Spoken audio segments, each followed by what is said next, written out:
کل نفس ذائقۃ الموت انا للہ و انا الیہ راجعون۔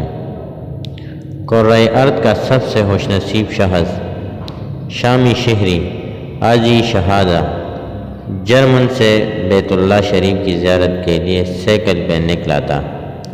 کئی ممالک سے ہوتے ہوئے وہ سعودی عرب پہنچا۔ مہینوں کے پر مشقت سفر کا اہتمام ہونے والا ہی تھا، وہ مکہ مکرمہ کے حدود میں داخل ہو گیا تھا کہ پیام اجل آ گیا۔ دل کا دورہ پڑنے سے عاجی شہادہ کا انتقال ہو گیا۔ احرام ہی کفن بنا۔ سبحان اللہ۔ مسجد حرام میں جنازہ ہوا اور مکہ مکرمہ میں تدفین ہوئی۔ میدان حشر میں احرام پہن کر ہی اٹھے گا۔